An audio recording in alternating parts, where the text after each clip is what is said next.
하나님은 사랑이십니다. 하나님은 사랑이십니다.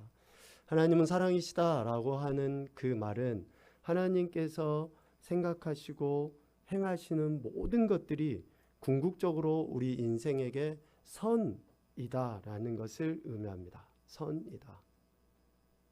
하나님의 창조하심도 선이고 하나님의 구원하심도 선이라는 거예요. 보시기에 좋다. 가장 아름답다. 그 무엇과도 비교할 수 없다. 그 존재 자체로 하나님이 기뻐하신다 라는 거예요. 그래서 하나님을 사랑이라고 이야기하는 것입니다. 이 하나님의 창조주 되심과 또 구원자 되심, 하나님의 결국에 모든 것들을 선이라고 하심에 대해서 우리는 믿음으로 받아들여야 되고, 또 그 믿음을 우리 삶의 현장에서 실질적으로 고백하는 인정으로 나타나야 됩니다. 그래서 이 인정을 우리는 감사라는 단어로 많이 써요. 하나님이 우리를 이 땅에 존재케 하시고, 존재케 하실 뿐만 아니라 구원해 주심에 대한 그 인정을 우리는 감사라고 해요. 그런데 중요한 것은 하나님의 창조하심과 또 하나님의 구원하심, 하나님의 창조주 되심과 구원자 되심을 인정하는 믿음과 감사가 절대로 세속적인 가치 판단 기준에 의해서가 아니라는 거예요. 세속적인 세상적인 눈으로 보아서가 아니라 절대적으로 하나님께서 행하시는 것 그 자체가 기준이어야 된다는 거예요. 어떤 사람은 키가 크고 어떤 사람은 작고, 어떤 사람은 내가 보기에 잘생겼고 어떤 사람은 못생겼고, 어떤 사람은 부자고 가난하고, 우리가 세상의 눈이나 인간적인 눈으로 보면 어때요? 비교가 되기 때문에 결코 감사할 수 없잖아요. 결코 하나님의 선이라고 이야기할 수 없어요. 우리가 인간적으로 생각하면 다 부자였으면 하나님은 선이라고 이야기할 수 있죠. 다 건강하면 하나님 선이라고 이야기해요. 병원이 없으면 참 좋겠죠. 우리가 아픈 사람이 없다라는 증거일 테니까. 그런데 우리는 아프기도 하고 또 심지어는 그 병으로 죽기도 하고 사업에 실패하기도 하고 이런 일들이 일어나요. 더더군다나 예수님을 믿는다고 하는 우리들 안에서, 예수님을 믿는다고 하는 우리들 안에서 이런 일들이 일어나는데 그 하나님을 이러한 기준, 이러한 세속적인 기준으로 봐서 절대 선이라고 이야기할 수 없잖아요. 그래서 선, 궁극의 선의 기준은 오직 하나님께 있습니다. 하나님이 기준이신 거예요. 그래서 오늘 이사야서 55장 8절 9절 말씀을 여러분이 천천히 다시 보시면 한번 읽어봅시다. 시작.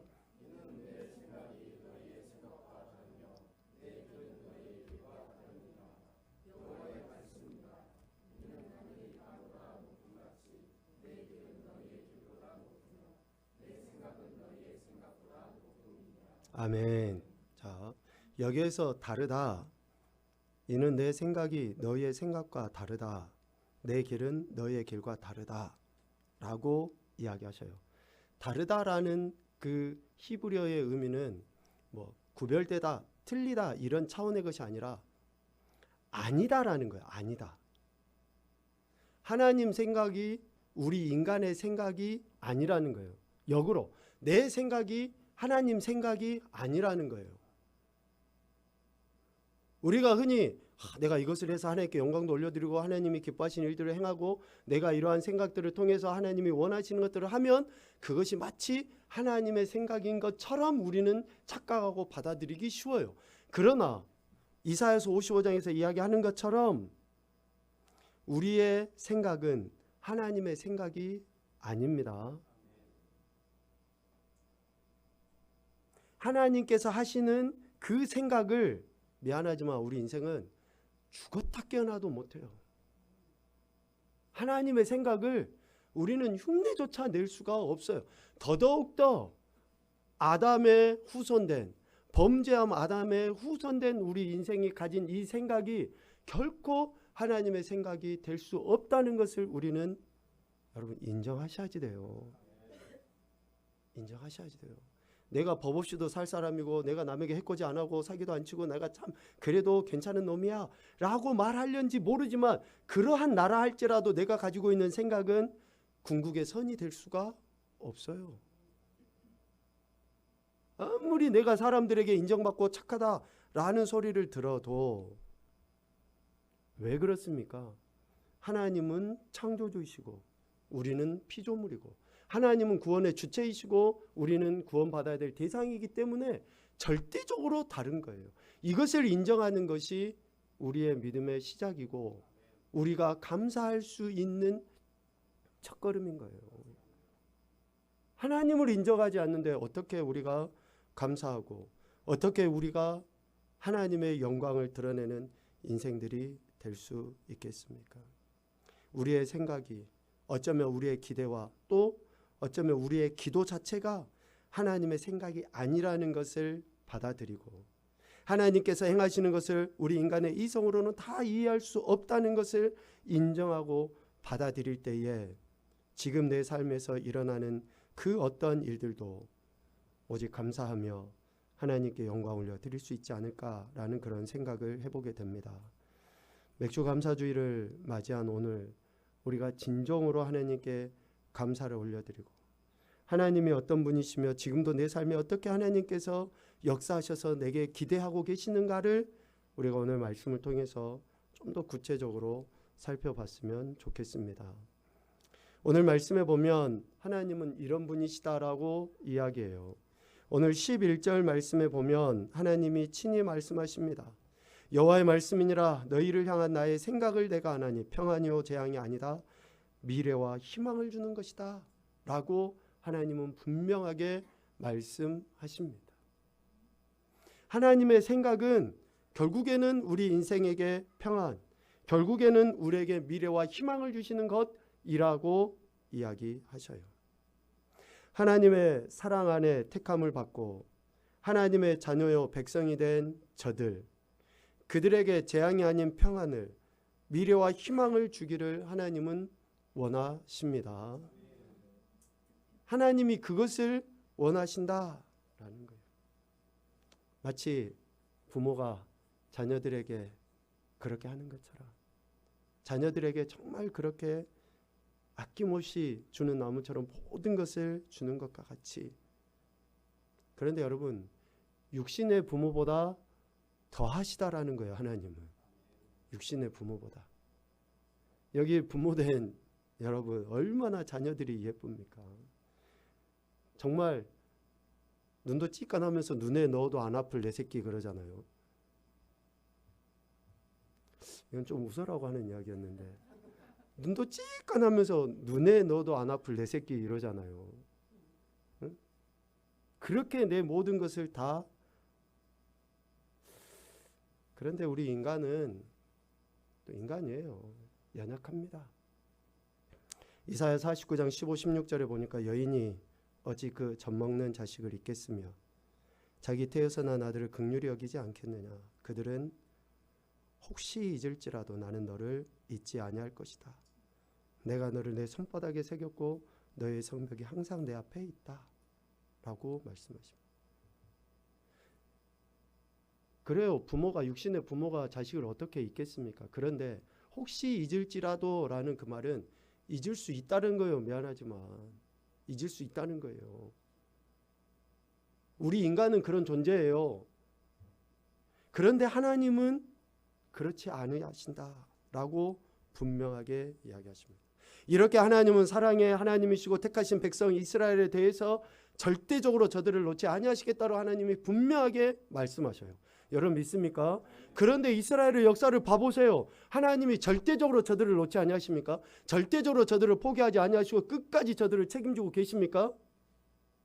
인간적인 눈으로 보고 지금 상황과 환경과 형편을 보면 절대 안 그런 것 같아요. 한번 봐보십시오, 여러분.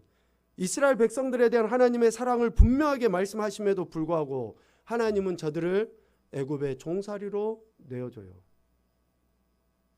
요셉을 애굽으로 보내시고 팔려가게 하시고 그 요셉의 후손 이스라엘이 애굽에서 종으로서 노예로서 살게 돼요.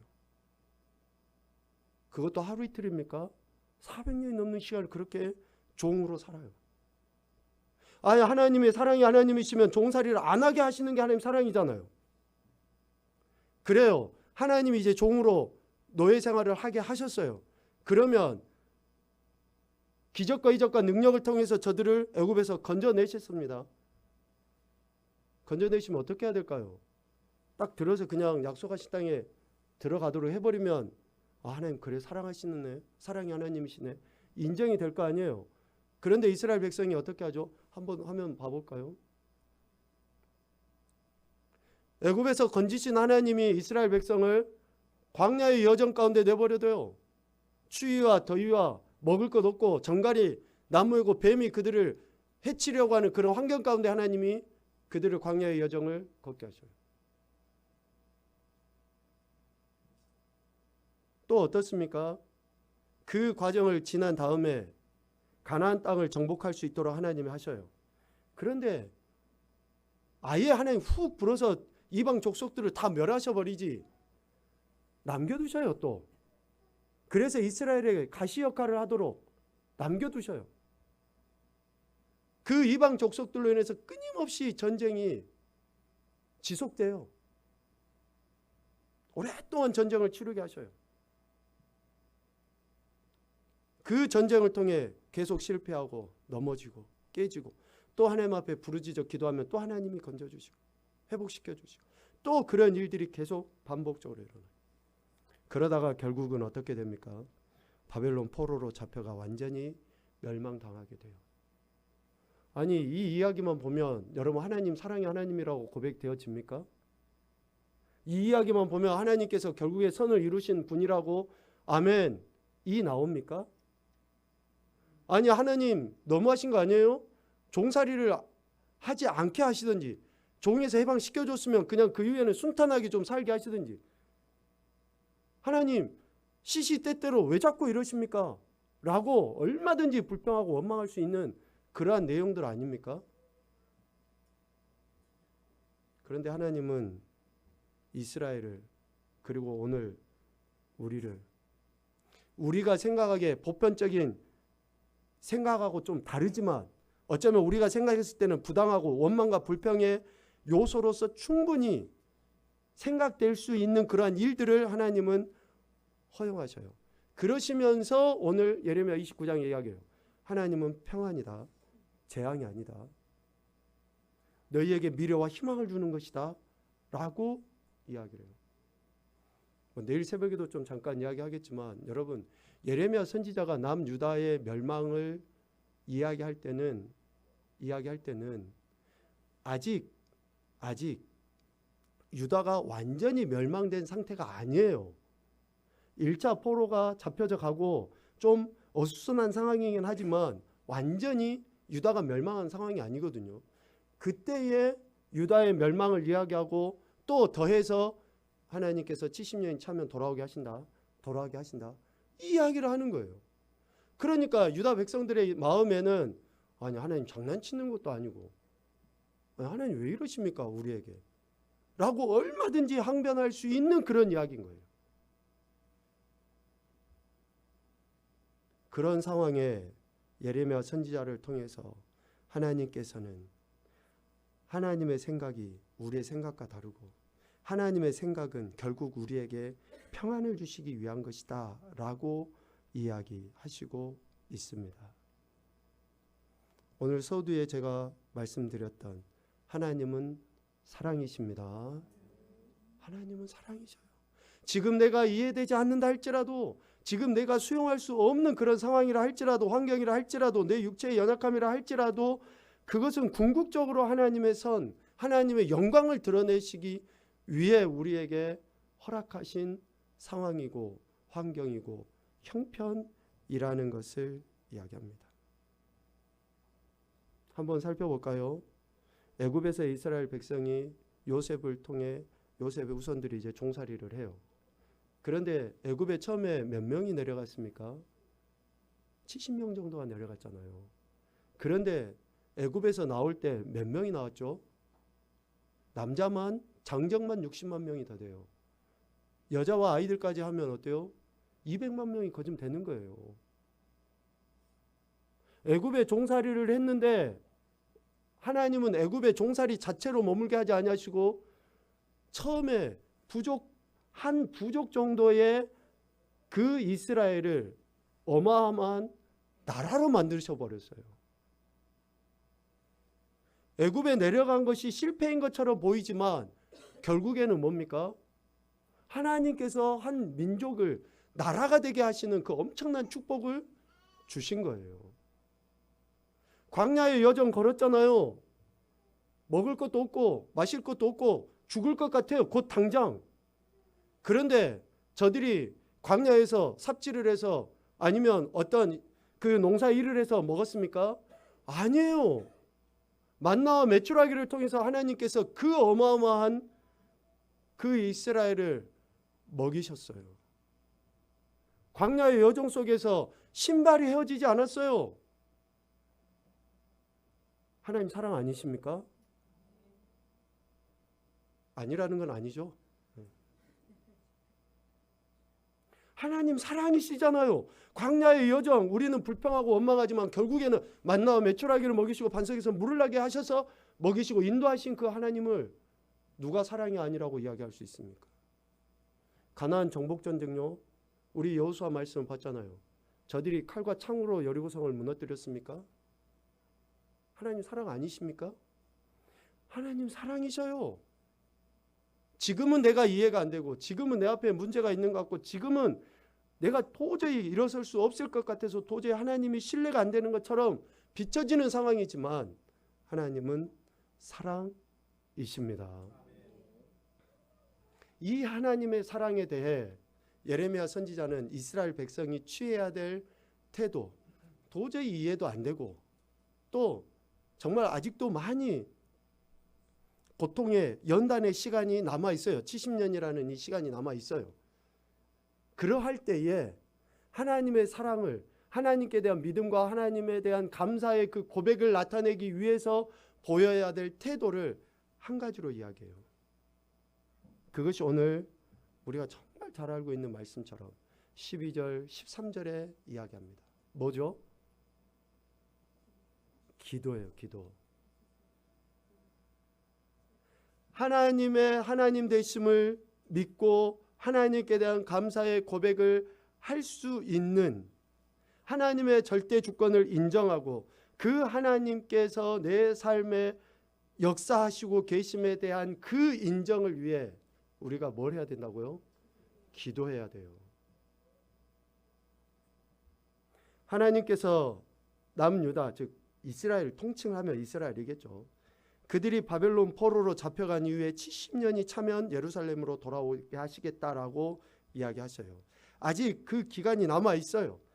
제대로 시작도 안 한 거예요. 실질적으로 어떻게 보면 포로 기간이 시작도 제대로 안 된 거예요. 그런데 이후에 하나님께서 저들을 돌아오게 하시겠다라고 말씀하셔요. 선하신 하나님의 통치하심을 거부하면 완악하기 그지없는 우리 인생의 그 통치, 어둠의 통치 가운데서 고통을 당하게 하는 것으로 인해서 하나님의 선하신 통치를 깨닫도록 하나님은 인도하십니다. 이스라엘의 역사를 보면 이거는 분명하게 나타나요.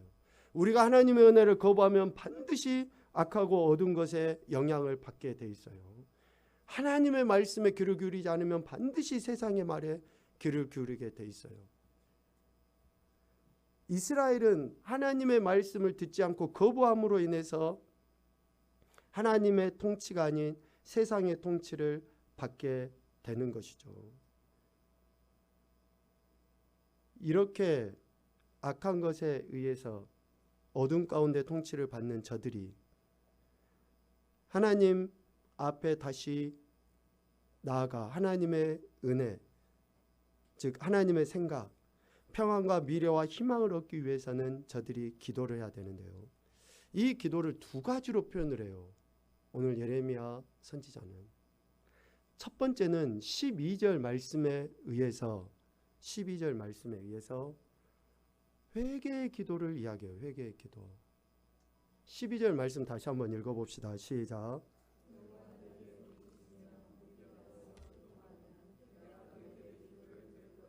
아멘. 자, 여기에서 부르짖어 기도하다라는 그 단어가 나옵니다. 유다를 포로로 잡혀가게 하셨던 그 하나님의 선하신 뜻, 그것에 대해 유다가 가장 먼저 보여야 될 태도는 바로 회개입니다. 하나님께서 택하신 백성을 바벨론 포로로 보내실 수밖에 없을 만큼 그들이 하나님 말씀에 불순종했잖아요. 하나님의 뜻을 거역했어요. 그래서 그 첫 번째 시작은 하나님의 은혜로 고침받은 그러한 인생들이 회개하는 거예요. 하나님 앞에 부르짖어 기도하는 것은 내가 내 그 기도 제목을 들어주시길 위해서 막 소리 질러서 하는 그 기도의 의미가 아니에요. 여기에서는 하나님 앞에 불충했던 것에 대한 회개의 기도예요. 간략하게 이 회개의 기도를 할 수밖에 없는 상황, 즉 유다의 멸망을 자초했던 인물을 잠깐 설명을 해드리도록 하겠습니다. 열왕기하 20장에 보면 히스기야 왕이 나와요. 다윗 왕 이후에 가장 성군이라고 이야기하는 그 히스기야 왕이 발에 병이 들어서 죽으려 할 때에 얼굴을 벽에 대고 하나님 앞에 간절히 기도합니다. 그랬을 때 하나님께서 고쳐주셔요. 낫게 해주셔요. 그 고침을 받은 히스기야가 하나님께 영광 올려드리고 하나님께 자신의 그 의로움을 내려놓고 겸손해야 되는데 그러지 못했어요. 히스기야가 고침받으니 주변의 나라들이 그 소식을 듣고 예물도 가져오고 이런 히스기야를 보기 위해서 온 거죠. 그 가운데 한 나라가 어디냐면 바벨론이에요. 바벨론. 당시에 강대국은 아수르였습니다. 바벨론은 인제 신생국가였어요. 별로 힘도 없어요. 그래서 그랬는지 히스기야는 바벨론 사신들이 왔을 때에 왕궁의 곳간들을 다 열어서 구경시켜줘요. 무기고를 열어서 다 구경시켜줘요. 저들이 지금 무슨 힘이 있겠어? 아수르가 왔다 오면 그러지도 않았겠지만 바벨론 사신들에 대해서 왕궁의 보물들과 무기고의 그 무기들을 전부 다 보여주면서 내가 이런 사람이다. 우리나라가 이런 나라다. 내가 이렇게 고침받고 내가 이렇게 지금까지 행했다라고 자신의 의를 드러내요. 우리 열왕기하 20장 16절부터 18절까지 말씀해 보면 이렇게 한 이후에 하나님께서 히스기야에게 이사야 선지자를 통해서 하신 예언의 말씀이에요. 한번 봐봅시다. 이사야가 히스기야에게 이르되 여호와의 말씀을 들으소서. 여호와의 말씀이 날이 이르리니 왕궁의 모든 것과 왕의 조상들이 오늘까지 쌓아두었던 것이 바벨론으로 옮긴 바 되고 하나도 남지 아니할 것이요 또 왕의 몸에서 날 아들 중에서 사로잡혀 바벨론 왕궁의 환관이 되리라 하셨나이다 하니. 아멘. 이사야 선지자를 통해서 이 예언의 말씀을 들으면 히스기야는 어떻게 해야 될까요? 오늘 적어도 지금 우리 같으면 그래, 내가 잘못했구나. 회개해야죠. 그런데 하나님의 은혜로 기적을 경험했던 히스기야 아닙니까? 표징으로서 해그림자가 뒤로 물러가는 그런 엄청난 표징까지 경험했던 히스기야 아니에요? 그런데 이러한 이사야 선지자의 예언의 말을 듣고 19절에 뭐라고 이야기해버리냐면 참 너무 답답해요.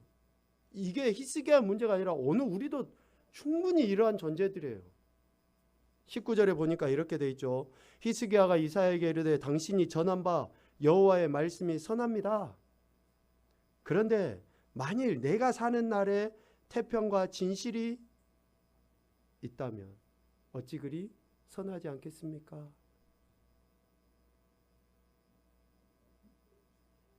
그 아들이 므낫세예요. 가장 악독한 왕, 가장 유다에서 패역하기 그지없는. 자기에게 하나님이 경고의 말씀하실 때 두 손 들고 하나님 제가 잘못했습니다. 용서를 구하고 하나님의 은혜를 구해야 될 텐데 내 때는 좀 평안하게 해주시고 우리 자녀들 때 그러든지 아까 이사야 49장 말씀 생각납니까? 부모는 자식을 잊고 버리기도 한다니까요. 육신의 부모는. 여러분 얼마나 우리가 이렇게 어리석은지 몰라요. 하나님의 말씀에 순종해야 됨에도 불구하고 하나님 말씀의 의도를 제대로 깨달아 알고 그에 합당한 태도를 보여야 함에도 불구하고 그렇게 하지 못한 것이 시작점이 되어서 결국은 예레미야 선지자를 통해서 하나님이 남유다의 멸망을 예언하실 수밖에 없었다라는 거예요. 그래서 첫 번째 회개하는 기도고요. 두 번째는 13절 말씀, 예레미야 29장 13절 말씀, 간구하는 거예요. 이제 진짜 간구하는 거. 13절 말씀 같이 읽겠습니다. 너희가 온 마음으로 나를 구하면 나를 찾을 것이요 나를 만나리라. 아멘. 온 마음으로는 마음을 다하여, 마음을 다하여. 그런데 여기서 마음을 다하여라는 그 말은 감정적인 측면이 아니에요, 여러분. 의지적인 측면에서의 강조입니다. 내 마음이 지금 이런 상황으로 인해서 좀 불평하기도 하고 낙심되기도 하고 원망스럽기도 해요. 그런데 어떻게 해야 돼요? 몸을 갖다 놓는 거예요. 의지적으로 그렇게 하는 거예요. 내가 싫어요. 불편하고 짜증나고 정말 하나님 살아계시다면 이럴 수 있어? 날 살아가신다고 했는데 어떻게 이런 일들이 일어났어? 그렇게 할 수 있지만 그것은 감정이에요. 그러나 그 감정의 문제가 아니라 온 마음을 다한다는 것은 뭐예요? 의지적으로 마땅히 하는 것이 온 마음을 다하는 거예요. 그래서 우리가 의지적으로 결단하자고 하는 그 자체는 우리의 인간적인 힘이 아니라 옳은 것을 내 생각에는 맞지 않지만 하나님의 생각이 옳다라고 하는 것을 인정하는 행위가 의지적인 결단인 거예요. 성경 읽고 싶어서 읽는 사람 어디 있어요? 안 읽으면 막 죽을 것 같아서 여러분 읽어요? 기도하고 싶어서 하는 사람 어디 있어요? 무릎도 아프고 목도 아프고 하기도 싫은데 하는 거예요. 옳으니까 그것이. 그래서 간구해요. 온 마음을 다하여 하나님 앞에 기도해요. 그렇게 하나님을 구하면 하나님을 찾으면 하나님이 만나주신다라고 해요. 만나주신다. 이 만나주시다라는 그 히브리의 의미는 함께 하시다예요. 제가 이 단어 한번 쓰겠습니다. 할렐루야. 하나님이 우리와 함께 해주시는 거예요. 미천하게 그졌고 죄악 가운데 있어서 하나님의 징계 심판을 받고 있는 내게 하나님이 지금 함께 해주신다. 마태복음 1장과 마태복음 28장에 동일하게 나오는 단어가 뭡니까? 임마누엘이었잖아요. 임마누엘. 예수 그리스도의 이름이 임마누엘이고 다시 세상 끝날 때 다시 오셔서 영원토록 너희와 함께 하신다. 임마누엘이잖아요. 여러분 성경에 임마누엘 함께 하신다는 것은 우리 인생에 누릴 수 있는 최고의 복입니다. 최고의 복. 어떻게 피조물인 우리가 창조주신 하나님과 함께 할 수 있어요? 구원의 대상일 수밖에 없는 먼지와 같고 지렁이 같은 우리가 어떻게 구원의 주체이신 하나님과 함께 할 수 있어요? 우리가 우리의 죄를 자복하고 하나님 앞에 간절히 구하고 나가면 그 하나님이 함께 하신다는 거 아닙니까? 이보다 더 큰 축복이 어디 있어요? 여러분 문제 해결되지 않아도 의지적으로 하나님 앞에 기도하십시오. 아직 내 육체가 연약해도 의지적으로 하나님 앞에 나가셔야지 돼요. 하나님은 선이시고 궁극의 그 선을 이루시기 위해서 모든 것을, 그래서 로마서 8장에 합력하여 선을 이루시는 것은 하나님이시지 우리가 아니에요. 성령 하나님의 역사하심으로 해서 합력해서 선을 이루시는 분은 하나님이셔요. 우리는 우리 각자가 그냥 마음 좀 내려놓고 서로 양보하고 그런 뭐 선을 이룰 거라고 이야기하는데 그거에서 아니에요. 하나님이 선을 이루시는 줄로 믿습니다. 그래서 우리가 온 마음을 다해서 간구하는 거예요. 간구. 그렇게 함께 계시는 하나님의 은혜를 우리가 경험하게 되는 겁니다. 하나님께서는 지속적으로 우리 인생을 초청하셔요. 저와 여러분을 계속 하나님이 초청하십니다. 그래서 우리는 의지적으로 하나님을 찾아서 만나 그 하나님의 함께 하심의 은혜 속에 내 생각과는 다르지만 하나님의 생각을 인정해 드리고 하나님께서 내게 기대하시는 바를 이루기 위해서 우리 자신을 그렇게 계속 내어 드리는 것입니다. 그러한 삶을 살아갈 때에 하나님께서는 이사야서 55장 6절 7절과 같이 우리를 직접 만나주시고 우리의 모든 죄를 용서하셔서 이미 약속하신 평안, 이미 약속하신 미래와 희망을 온전히 누릴 수 있도록 하시는 것입니다. 이사야서 55장 6절 7절 말씀을 읽겠습니다. 시작.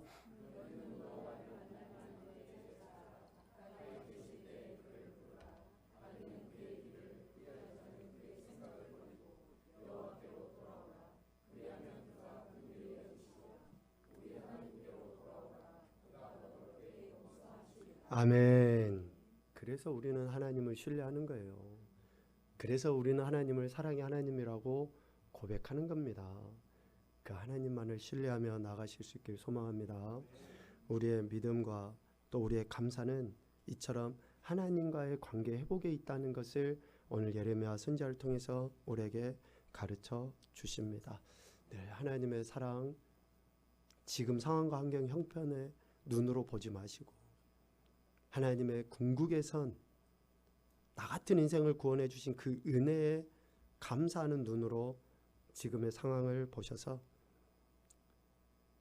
하나님 주신 평안, 또 우리 삶의 현장에 미래와 희망을 주시는 그 하나님의 은혜 능력을 매 순간 경험하셔서 정말 진정한 감사로 아버지께 영광 올려드리시는 귀하고 복된 인생들 되시고 남은 삶이 되시기를 주님의 이름으로 축복합니다. 아멘.